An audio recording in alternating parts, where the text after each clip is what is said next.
Explorations, probing global diversification. We travel the world so you don't have to. Hi and welcome to Explorations. Today we have Chinmaya Dunster and he's joining us from New Zealand.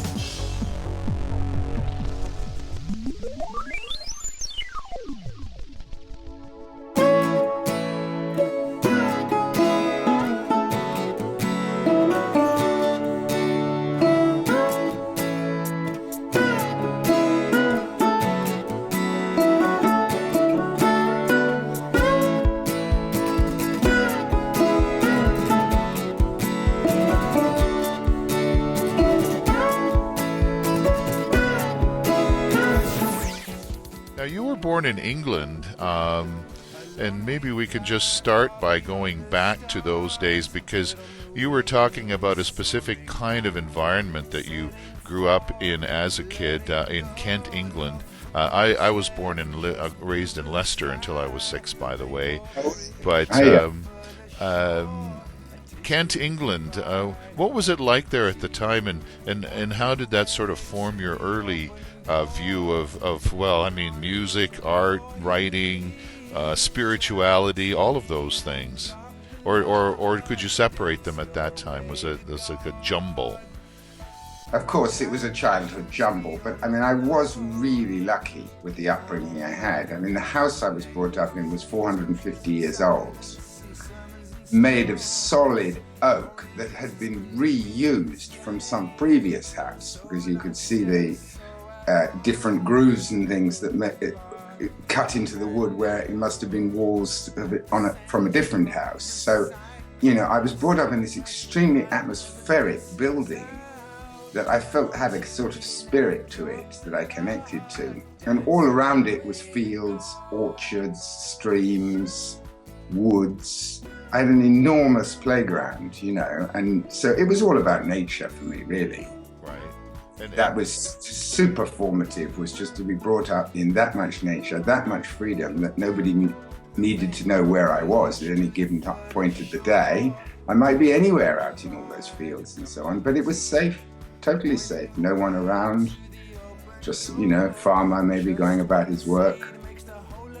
Were some of your artistic ideas born at this time, or were you even aware of that? You were just enjoying the environment? Well, I was always a drawer and a painter in those days. My dad had been quite talented, not in any professional way, but, there were a few of his nice drawings and paintings around the house. And, I was somehow encouraged from inside, I would say. I was good, I could always draw. And I did a lot of drawing of nature and what was around me at the time, so that was definitely the beginnings of this artistic creativity or whatever. But I wasn't particularly a musician or anything, that came later. But, that time I was drawing, painting, out in the fields. So what happened when you left home finally? Were you stimulated by new adventures, or was it a difficult move? No, it was an easy move, because at that time especially, we're talking early 70s, London, which was nearby, it was an hour away on the train, was such a magnet. And for a, aspiring hippie like me, the place to go was London, and that's where the gigs were, the bands were, because I was, mad music fan, I guess, as we all are as teenagers, that's what you do, you listen to pop music, don't you? Brought up in this wonderful era where pop music meant incredible experimentation. A hit like Jethro Tull in the top 10, on the pop charts in 5 beats. It's inconceivable today, isn't it? There was so much experimentation going on in music. Yeah, it was a wonderful time. Yeah.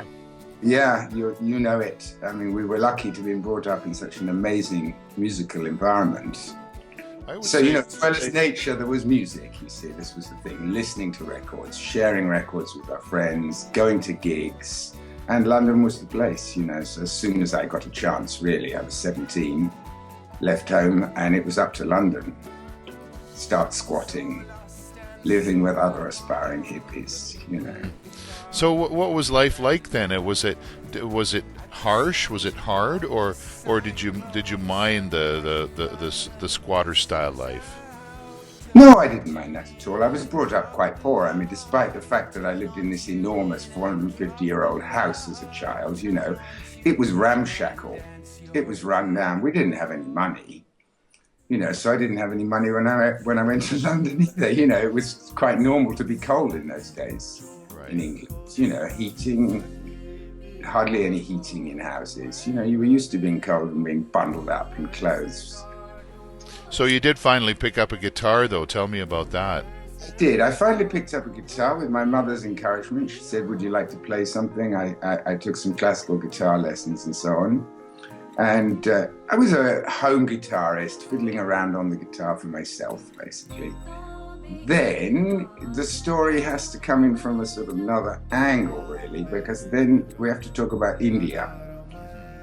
Because that move to London, in the early 70s, talking to other people, living with other people, everybody was talking about India and the hippie trail. So, you'd be squatting with a bunch of people and next day 4 of them would be gone. Well, where were they gone? Well, yeah, they were hitchhiking to Istanbul. They were on the road. So, without even having to think about it, really, it was like, hey, the next thing you do after you've squatted in London and been to a few gigs and starved a bit is you get on the road to India and you starve there. Did the Beatles have anything to do with that? I'm sure they did, because, they were one of the early ones, weren't they? They went in 66, I think, was it, to the Maharishi and everything. Within You, Without You, Indian music. These touches from George Harrison on the sitar, it was in the air, wasn't it? Yeah, no kidding. Although I did hear that in the end the Beatles became a little bit disillusioned with the whole thing, partly because they felt that the Maharishi was actually more interested in the women that they were with than the Beatles themselves.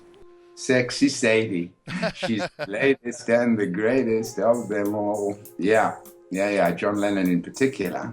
Right. Though Paul McCartney's obviously kept his connection to India, and now we're skipping many, many years, of course, but I mean, when I met him briefly, which I did at his wedding, and had a chance to chat with him, he told me I go twice a year to India. Is that right? That was 10 years ago now, but he still kept his India connection. Quite what he does there, he said, I go to Rajasthan and I go to Kerala. Kerala is beautiful. I've never been there, but I've seen video of Kerala, and I know a couple of people I work with who are from there. I know that he has a side project from his usual projects, Paul McCartney, an electronic side project called Fireman or something like that. I just learned of it recently. I had no idea that he was doing that kind of thing. But there is a song among his many songs on those projects about India. I was watching it just recently. There is one about Rajasthan, isn't there? Yeah. I think. Yes. Okay, so tell me then about obviously now you're over to India, and it's probably a very important trip in your life, and where you discovered a new instrument, and I hope I'm pronouncing it correctly, is sarod?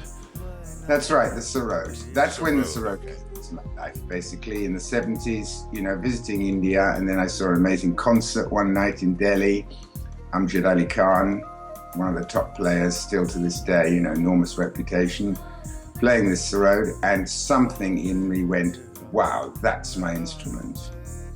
I don't know what it was, how it happened, but that, I looked at it, I saw him play it, and I went, that's my instrument. And I hadn't been a musician up to that point, you see. I still wasn't when I started it, but, it was just an enormous draw. I want to play that instrument. It's similar to a guitar, Right. You've got the same sort of movements and so on. It took me 2 years to find a teacher. Finally, I found a teacher back in London. Started off with this thing. And I remember a very funny, amusing moment with that I'd probably been playing for about a year, let's say. You get almost nowhere with an Indian instrument in a year. These are tough instruments, they don't make the music to play. And I was practicing in the back room at my teacher's house in London. And one of his fellow musicians put his head round the door and looked round the door and saw me and said, wow, I'm so surprised, you're a Westerner. I thought that must be an Indian playing when I came in and just heard you playing. I can't believe you're a Westerner and you're playing like that. Now, I don't think I was playing well or anything. I'm sure I wasn't. I was just a beginning student, but he could feel somehow that my touch was Indian. Don't ask me what it all means. Somehow, it's something. Were you in sort of an Indian headspace at the time? Yeah, I was in a pretty Indian headspace at the time. I was attracted to Indian girls. I was watching Indian movies, and it was becoming a really important part of my life. Late 70s, early 80s, India was really very important part of my life. Yeah.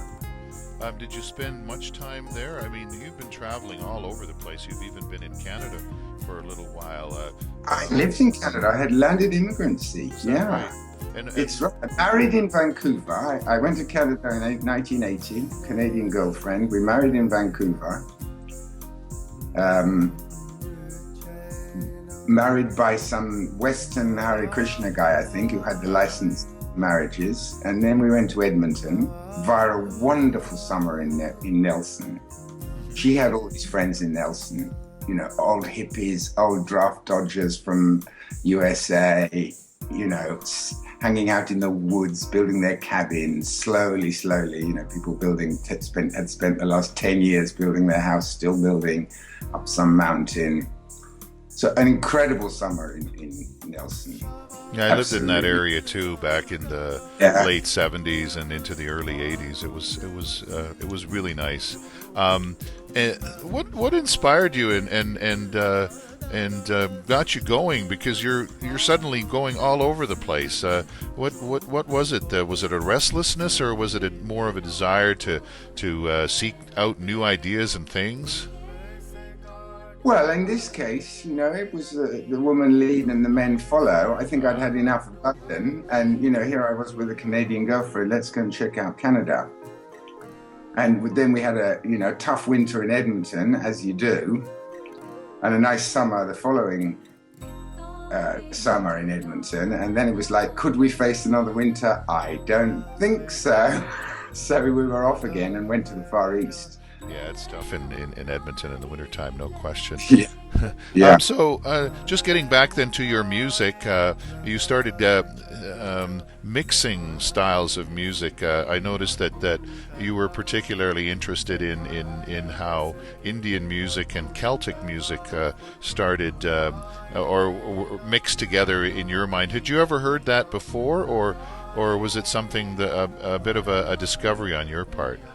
Definitely a discovery, because what I realized, what I saw quite quickly was that a lot of the 5-note scales that they use in Indian music, I mean, they use lots of scales, of course, there are hundreds of ragas they use, but, some of them, especially some of the most popular and catchy ones, are pentatonic 5-note scales. Well, you start playing these 5-note scales on the sarod or any Indian instrument, and they immediately connect through to Scottish and Irish tunes, which are also using exactly the same 5-note scales, and you can hardly avoid suddenly finding yourself playing, we're off into the hills, the bloomin' heather. And so, those same scales lead to the same kind of melodies. Yeah, that makes sense. So, it was a very easy sort of connect to make. I'd had some Celtic music in my head since school or whatever, My Bonnie Lies Over the Ocean and these kind of tunes, and then suddenly they're coming out from the fingers on the sarod because you're playing those exact same notes in a raga. Wow. So that's how that connection happened. Yeah. So in some respect, that also brought you was partly responsible for bringing you in contact with Paul McCartney, right?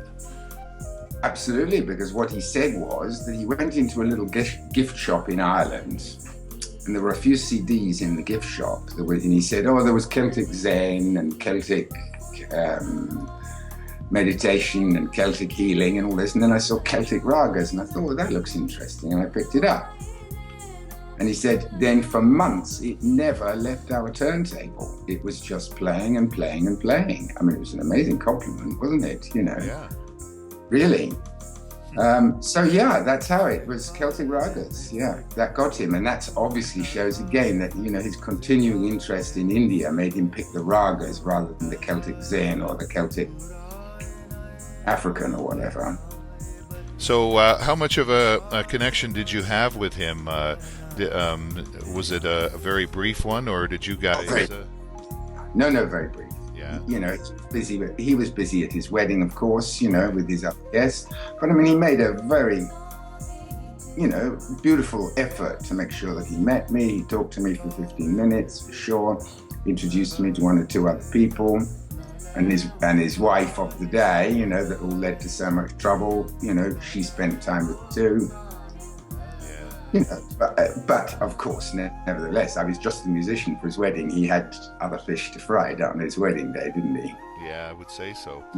Yeah. You are a filmmaker, music maker, writer. You're into meditation. How has the music evolved into some of these other things, or were they also evolving through your life at the same time?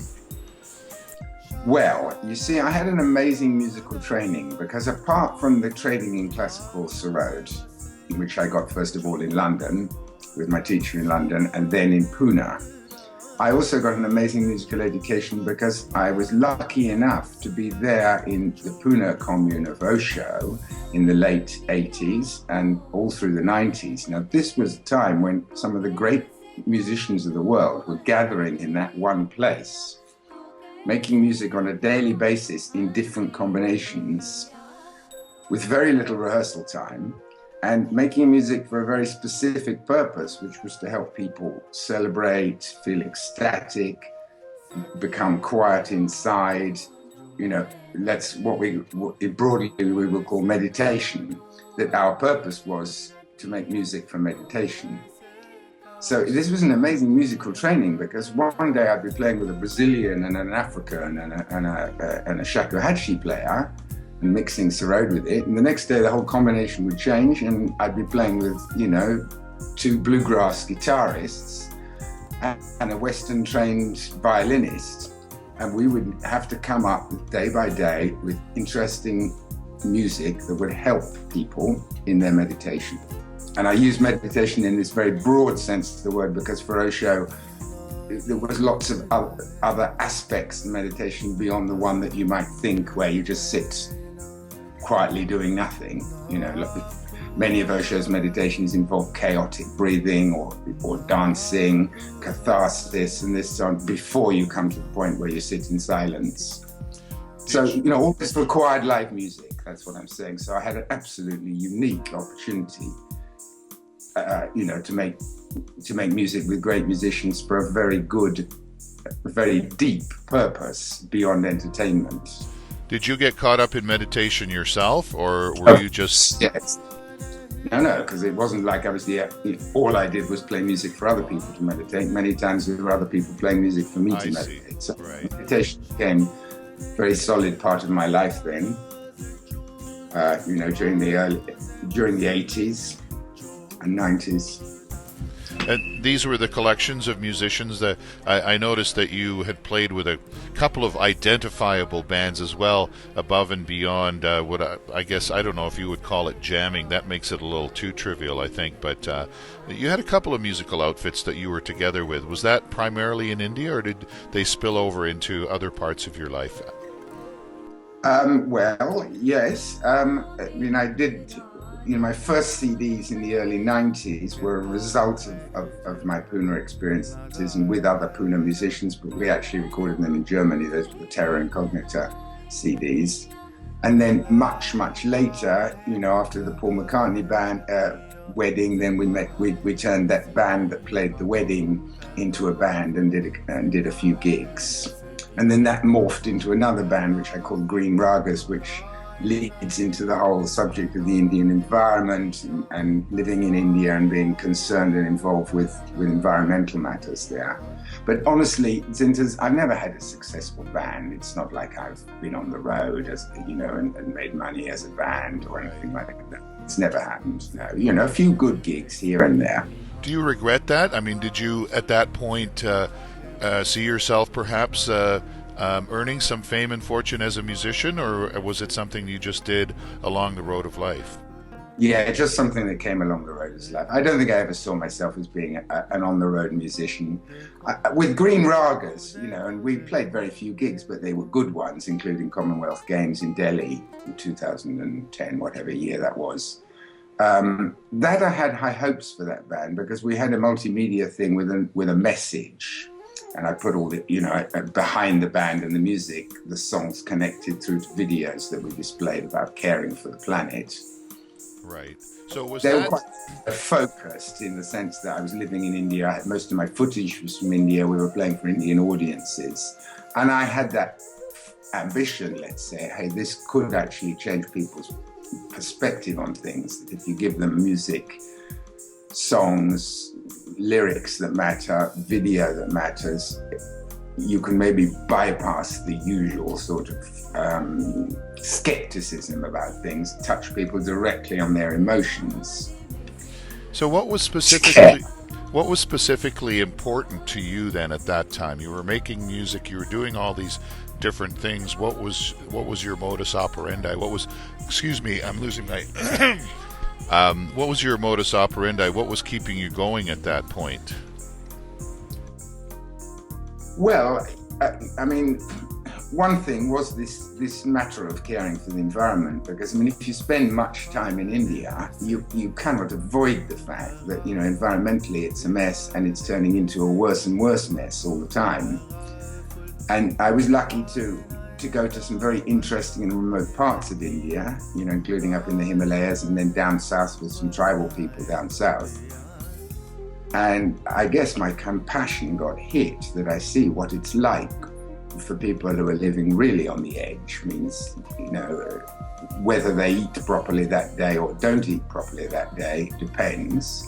And a lot of it depends on the state of the environment because, they are directly dependent on the environment to either to get food or at least to get products which they can sell in exchange for food and so on. So, to watch forests being destroyed and large corporations moving in, taking over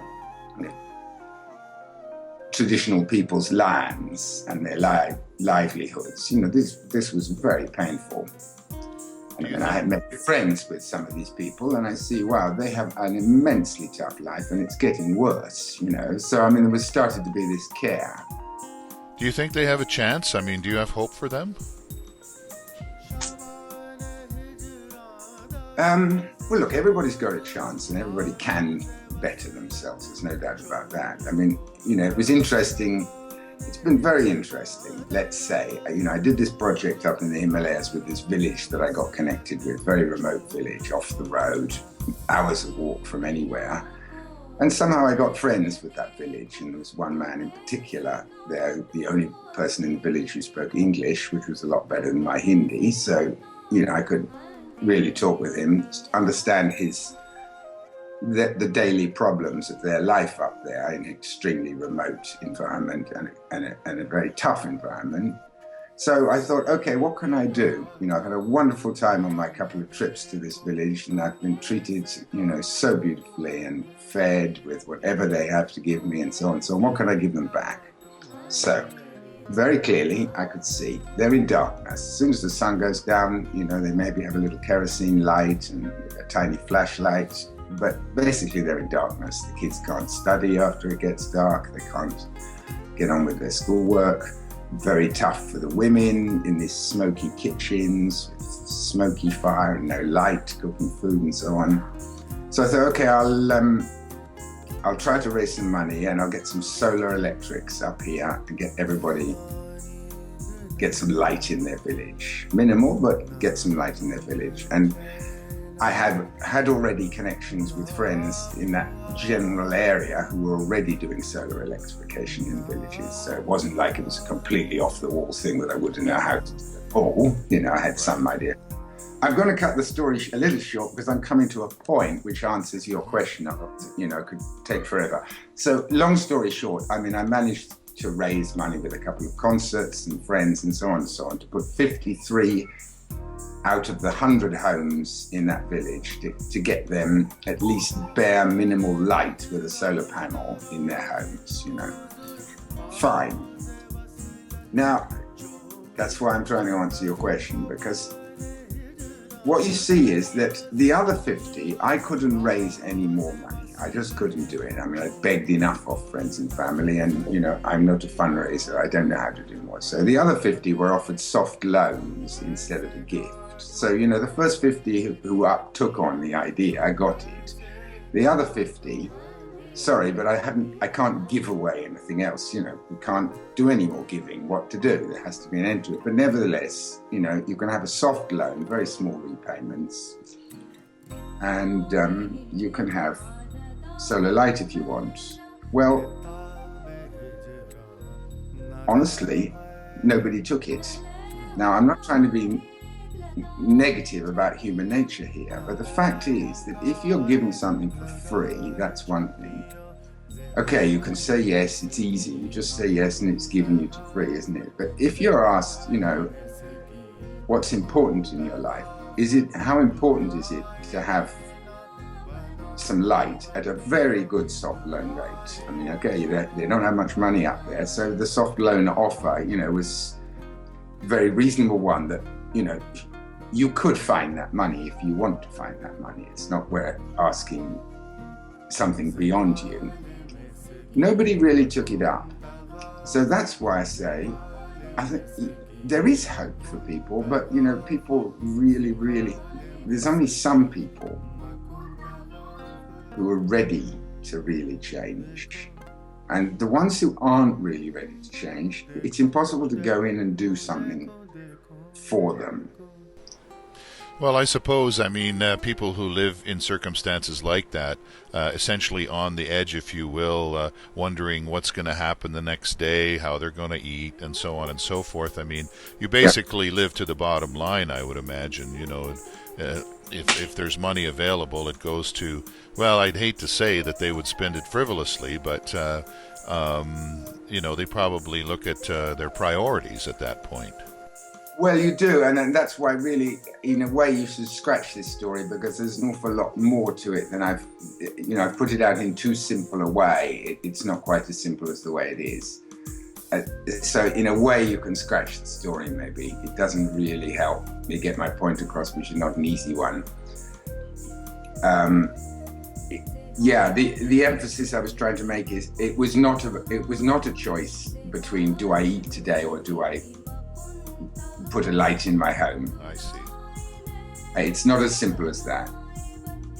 The soft loan was definitely targeted in such a way that we know, and this is my friends who are anyway running that business up, that NGO up there anyway, they've got a lot of experience. They know these villages, they know how it works, It was targeted in such a way that you could repay. But let's face it, you make a choice, and the men up there are the ones making the choice, and often their choice would be to go gamble in the local tea shop, right, rather than put a light which will help their children get educated. And another reason why I say that it's not quite as simple as that, because it wasn't exactly that 50 took it because it was free and 50 didn't take it because it wasn't free. It's a little more complex than that. There is, I think, maybe scratch the story, but just take the point, which is there are only some people in this world that you can help to help themselves. And unfortunately, it looks to me, based on my experiences up there in the Himalayas, that there are some people that you cannot help, even if, they're not willing to help themselves, really.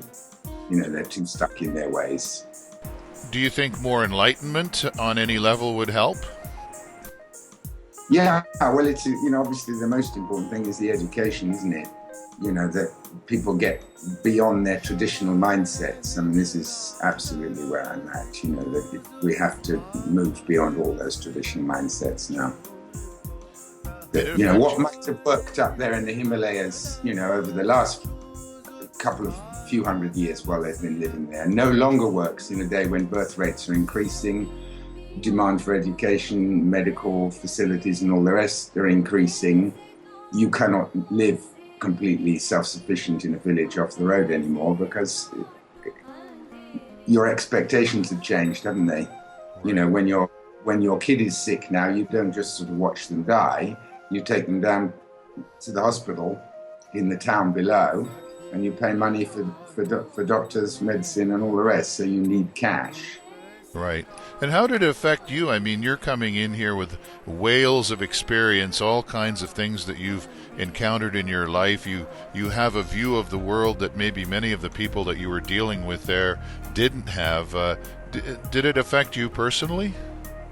Yeah, it definitely affected me personally. You know, I mean, that's why I wanted to raise that money, because I really felt for these people and their lives. And, you know, yeah, there's a level of anger too at the way the world is set up in such a ridiculous way. You know, that some people are suffering, a lot of people are suffering, so that a few people can live very, very well. Right. It's unfortunate. Do you think, with your experience that you've gained through all of this, that there is some kind of solution? That do you see any kind of solution? I'm speaking specifically of the people who seem to have everything, versus those who don't have anything or have little chance of ever gaining anything. Yeah.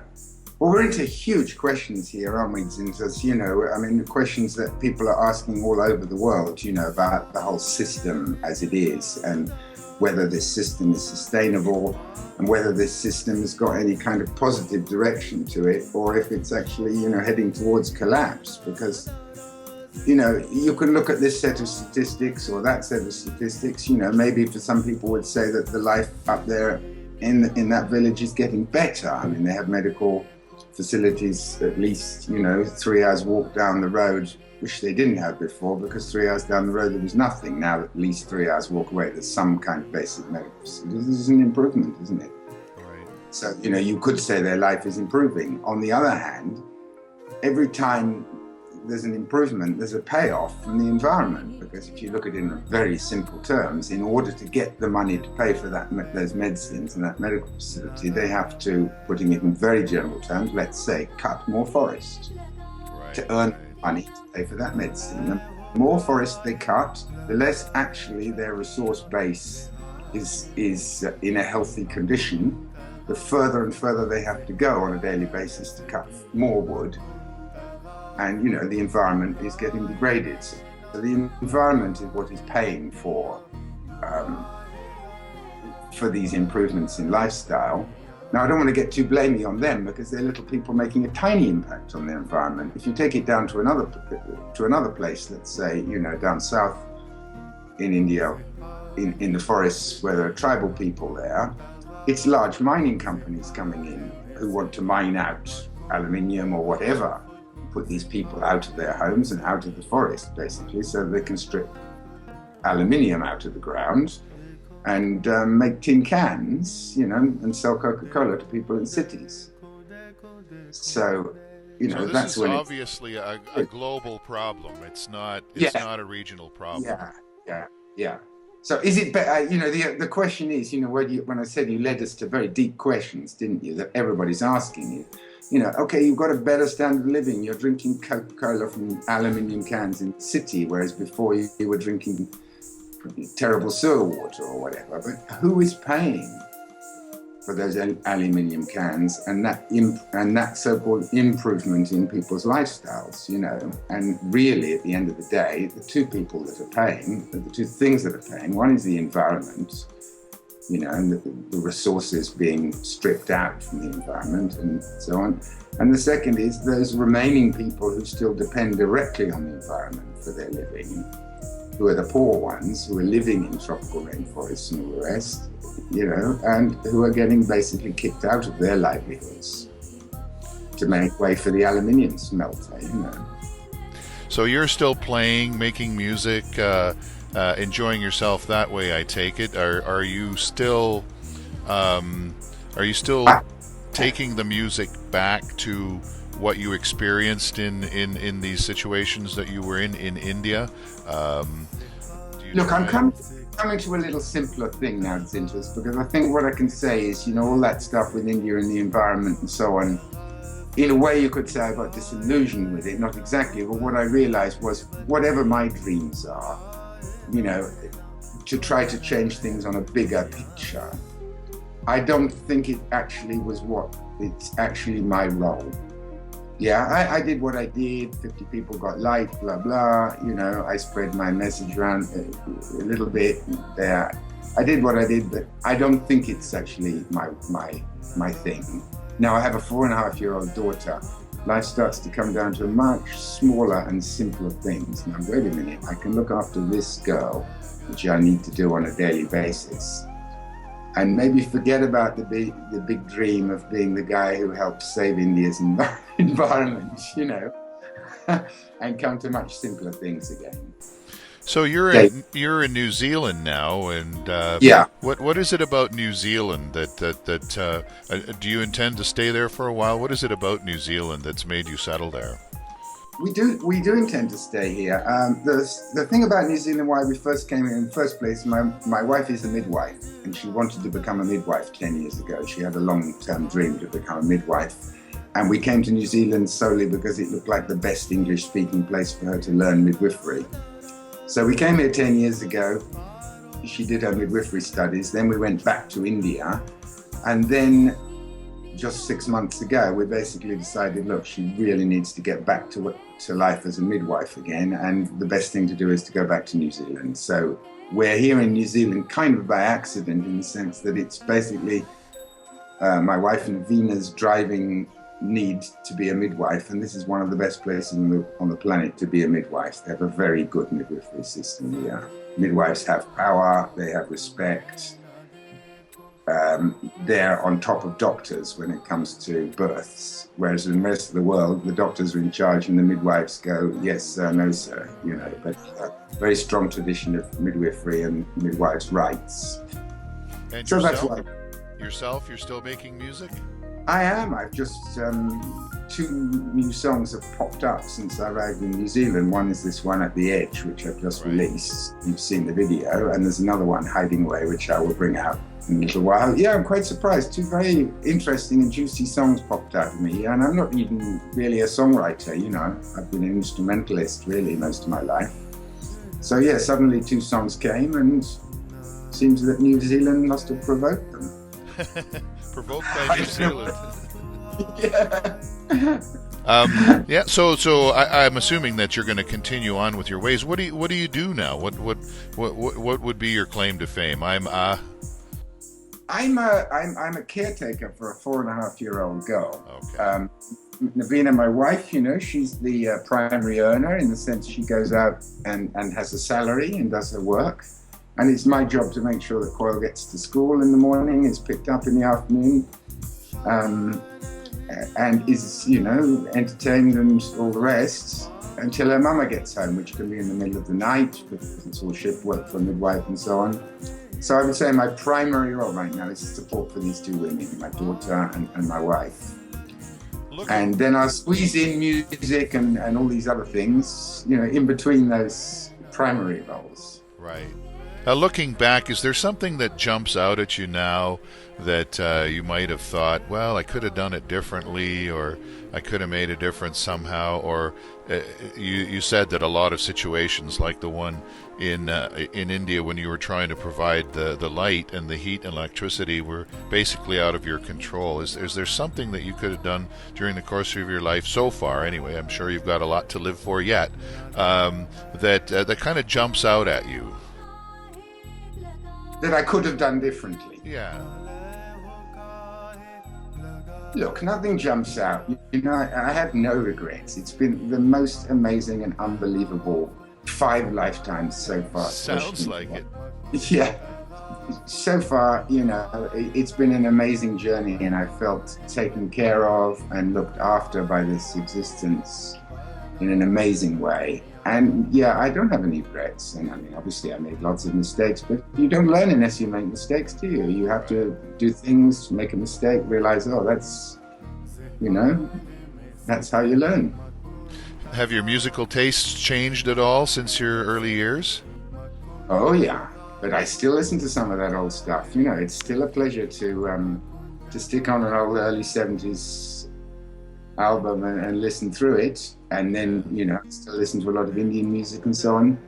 I'm now in that funny position, as a professional musician, where actually I don't listen to a lot of music, and one of the things is that as the years go by, I get more and more sensitive to who is the person who is making the music and what is coming through the music. So I don't like people who are too serious.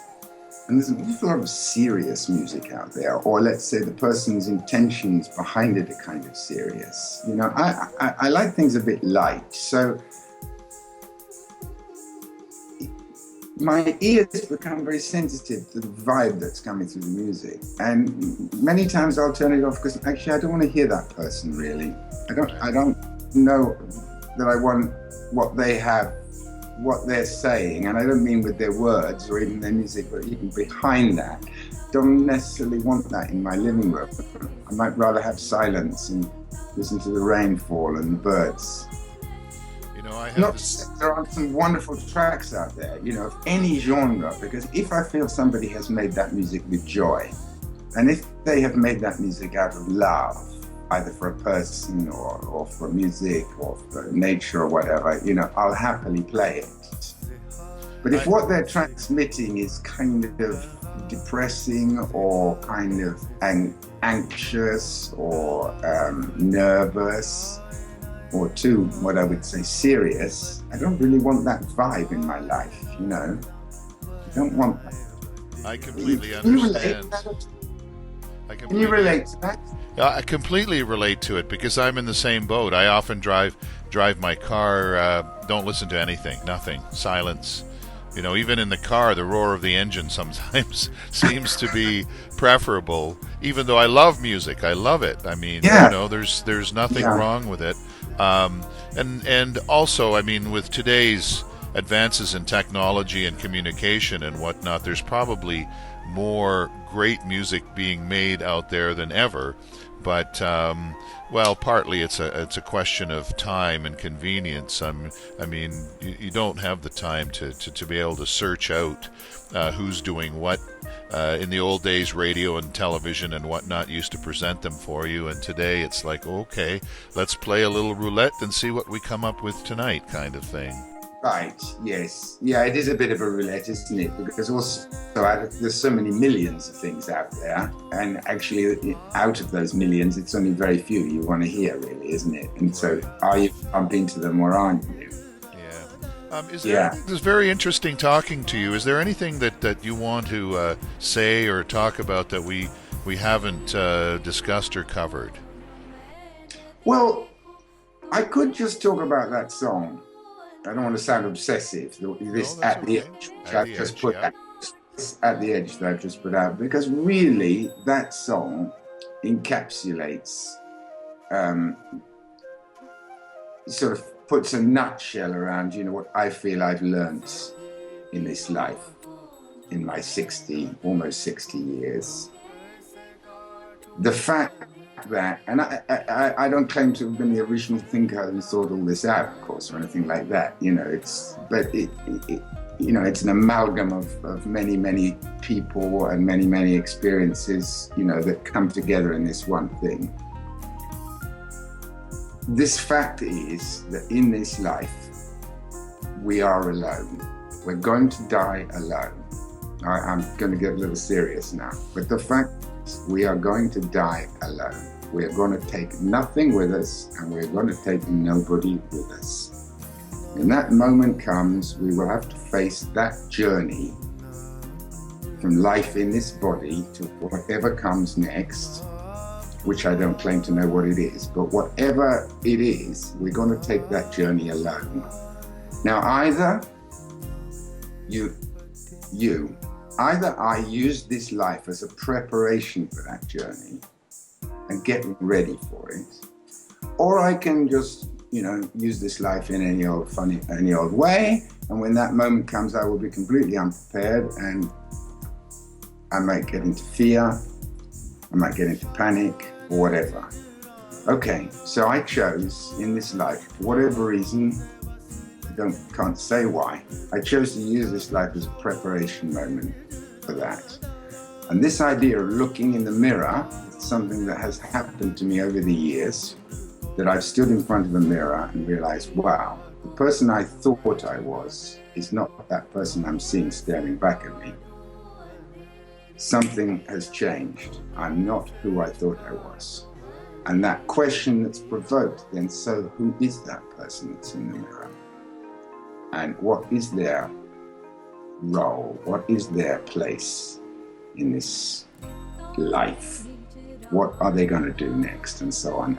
Many times there's been very critical moments, when a change has been needed, and the mirror has been the thing that has helped crystallize that understanding that something has changed and I have to change, So that song is about looking in the mirror, realizing you're not who you thought you were. Now, being not who you thought you were means letting go of a lot of things. For instance, letting go of the fact that, oh yeah, I'm a Muslim, I'm a Christian. No, that face staring back right now at me is not a Christian or a Muslim. That face doesn't know who it is. No, I'm a socialist, I'm a communist. No, that face that's staring back, those eyes that are looking back, they're not communist eyes, they're not socialist eyes, they're not capitalist eyes, they're not Christian eyes, they're not Muslim eyes. Who and what are those eyes? It's the sort of existential spiritual question that's been asked in the East for many, many years. Who? I guess we have to shake ourselves of labels. I mean, the part of the problem that we encounter throughout our entire lives is we keep getting categorized all the time. Yeah, absolutely. Yeah. From now on, there's no leaders or systems, you see. Yeah. There's no system that's going to tell you how to live your life. I mean, there are plenty of systems, but, they're all false systems. They're all false senses of security.